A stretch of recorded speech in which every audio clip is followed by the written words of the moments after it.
Orioles update. We're in August 2020. I know I said the last update. I wasn't gonna really do much unless I did some things at the trade deadline, and I did. So gonna update that. I couldn't help but tinker, and honestly, I thought I traded all the guys that I was gonna trade this year, but some of the offers went up, and there are a lot more teams interested in certain players. And I just did some like tinkering, almost like three-way trades where I found, you know, found ways to get players I wanted from other teams through like almost like a three-way trade type thing. So, anyways, let's back this up a little bit. As you can see, there's a decent amount of action around the league. Back this up to mid-July, which was the last time we updated. I traded Trevor Cahill, who I'd claimed on waivers earlier in the year, and he was my number one starter. The Nationals wanted him, I guess, as like their fifth starter for the stretch run. I got two guys who weren't very good, but whatever. I mean, it's a 32-year-old guy who is barely worthy of being a starter in the majors. So I got Jackson Clough, who, best case scenario, maybe he could be a utility guy, maybe, but I'm not even sure about that. He's 23, he's in Frederick. He's at least good defensively, so I like to have strong defensive players anywhere, all through my minor league system. So that's why I got him. And then this guy, Reed Schaller, who's actually out for 5 months now with elbow inflammation. He doesn't, let me adjust the, he doesn't look like he's going to be anything too special. But, I mean, I guess if he reached his ceiling, like he's a fringe AAA major league pitcher. So, two lottery tickets that are barely tickets at all for Cahill, which I was surprised there's anybody even interested in him, so I'll take it. This trade actually liked a lot. Renato Nunez, who earlier in the year I'd kind of shopped around, and really the Mariners were the only team interested, and they were willing to give me two really good relief pitchers who were in the minors, but I've kind of stocked up on relievers through other trades. So there were a lot of interesting offers out there for Nunez. None were like amazing, but I liked this package of starters that the Phillies were willing to give me, as well as almost $4 million in cash. Like this guy a lot. This is probably my favorite guy. Not a lot, but Colton Eastman. His ratings look okay by my scout and similar from OSA. But like a lot. What I like a lot about him is the numbers he's put up this year. I mean, 10.8 Ks per nine in AA, 2.2 wins above replacement. He's already had a start in Bowie and pitched really well. And he doesn't have to go on the 40 man yet. I don't know why this is all lined up off. No, that's not going to do what I wanted. Anyways, yeah, I don't know what's going on with that. Why this is doing that. Okay. Anyways, moving on. So Colton Eastman, I kind of like him. These two guys seem okay too. Bailey Falter, good control pitcher, only throws maybe 90, but seems like he could possibly make it to the major leagues. He's in my rotation in Bowie and is pitching really well in the first two starts. He was kind of long relief and starting rotation, looks like, in Reading with the Phillies organization, and was good, striking out 11 per 9. I mean, yeah. Renato Nunez was not in my future plans. So, and here's the fourth pitching prospect, Connor Siebold. He was pitching pretty well in AAA despite his lack of movement. I'm not sure he's going to work at the major league level with only a 30 movement. I mean, if your stuff and control are really good, or if 2 out of 3 are really good, like 55, 60 or up, you might be able to get away with something around like a 35 in the third category, but he was kind of the throw-in third guy. So that was that. What happened around the league? Let's see. Cleveland got Vince Velasquez from the Phillies, and Bo Naylor, who's a pretty good catching prospect, was in that deal.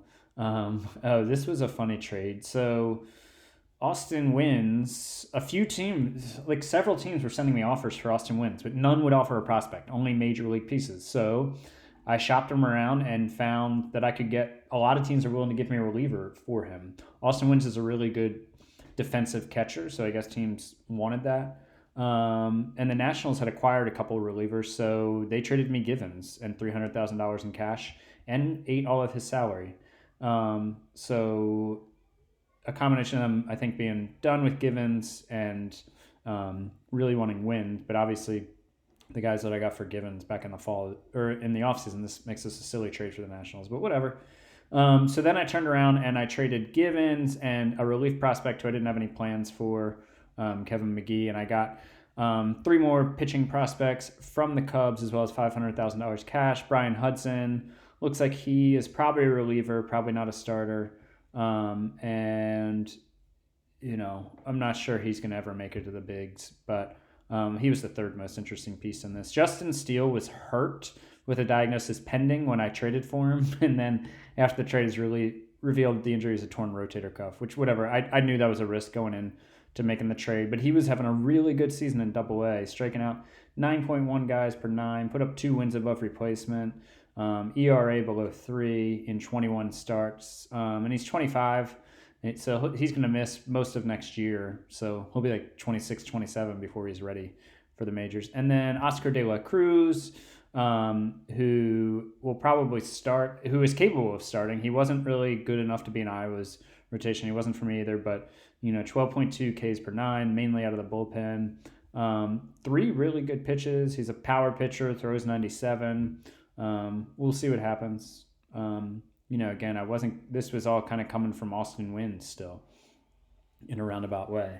So I'll take it. I'm not going to get any top prospects for any of these guys, or really for a lot of major league guys. I think the days of teams trading like Eloy Jimenez or Gleyber Torres at the deadline as prospects are kind of seem to be over in real major leagues in this game too. This was a big trade. The Rays traded Tyler Glasnow for Miguel Sano and a prospect. Prospect seems but Sano is definitely taken off this year. He's having a really good year. But man, Tyler Glasnow was their number 2 starter, and they dealt him. And somewhere down here, actually, the Rays traded for Chris Archer. They got him back. I don't know, it's somewhere down there. But I thought that was interesting. Let's see, the other trades I made. So I did a similar thing with Cole Stewart, where I found that the Nationals were willing to trade me a reliever for him that I could then flip. Cole Stewart was terrible for me. He was on pace for like -2 wins above replacement. So then I traded him for Matt McGill, but then I turned around and traded McGill to the Cubs. So I really completed a couple 3-way trades with the Nationals and Cubs, and I got $1 million in cash and then 2 guys. This guy can play center field really well, so that's why I traded for him. I don't think he'll ever do much with the bat, although he was having an okay season in high A for the Cubs. And then Christian Donahue, he's versatile, seems okay. He's got good work ethic. I don't think he's going to turn out into anything. But again, just taking flyers. This was basically for Cole Stewart, who was just freaking terrible. And then for some reason, the Reds wanted Wojo, so I traded him for Chafin, who's a major league reliever, and this guy, Michael Byrne, who looks like he could be an okay reliever, maybe. Just more minor league depth. And then I turned around and traded Chaffin to the Cubs. The Cubs, interested in every relief pitcher you have. And I got this guy, Alfonso Rivas, who was at a 104 OPS plus in 389 at-bats in Double-A this year. I don't expect him necessarily to turn into much, but I don't know if he reaches his ceiling. What my scout sees as his ceiling. OSA isn't as high on him. I don't know. I think he could be okay. Ground ball hitter, don't love that. But anyways, that's the trade deadline. So now the thing that I'm interested in looking at is this is the official Baseball News Network prospect rankings, which is kind of like, MLB.com pipeline rankings. I don't know if they call them pipeline. I can't remember. But anyways, oftentimes the focus when teams make trades are like, where does this fall in the team's top 30 prospects? And I went and I looked, and 11 of the guys I've traded for since the spring are in my top 30. I didn't get a stud, but I really added a lot of depth to the system. And I mean, my system's like top 5. It's like 4th overall. So to add 11 guys that are going to fit into the top 30 in a top 5 system, that's pretty good. So these are the guys that I've traded for since I took over the O's. Lacey, obviously the draft pick. Toro came over in the Mancini trade. Abbott came over in the Cisco trade. He's having a really good year. I just promoted him to AAA. See how he does. Armenteros came over in the Mancini trade. De Los Santos came over from the Phillies, I think in the Tanner Scott trade. Colton Eastman just came over in the Nunez trades. Justin Steele just came over from the Cubs. Again, all these guys in my top 30. Leba, I claimed on waivers. Bilak came over in the Mancini trade. Matan came over in the Tanner Scott trade. Parkinson came over in a trade. Cole Freeman came over in that original Givens trade. So that's 11 guys in my top 30. I think I'm pretty happy with that. Added a ton of depth to the system to the point where I'm not going to, and I was trying to get guys that aren't Rule 5 eligible for the Rule 5 draft this offseason, but I'm not going to be able to fit everybody under the 40-man, so I might lose a guy or two. But in the end, my system's way deeper. And as you can see here, three of my top 4 prospects are pitchers. And pitchers, as we know from real life, are risky because of arm injuries. And here's some stuff that sucks. Go to the injured list for the whole organization. DL Hall tore his partially recently. He's out for 7 months, so he'll be back for the beginning of next season. Grayson Rodriguez, I think in other updates, he's been out with 2 different shoulder injuries. He's back in 2 weeks. He's made 10 starts this year, and he's been freaking unbelievable. And he's clearly ready for Double-A, but I'm not going to bump him up coming back from an injury to a new level. He'll start next year in Double-A. He'll be 21. And then the total kicker, number 2 overall pick, Asa Lacy, tore his rotator cuff in like his 3rd or 4th start. He's out 13 more months. So he's going to miss all of next year, which that just sucks, man. That one was a bummer. So yeah, and then just a quick run through of what the team looks like now.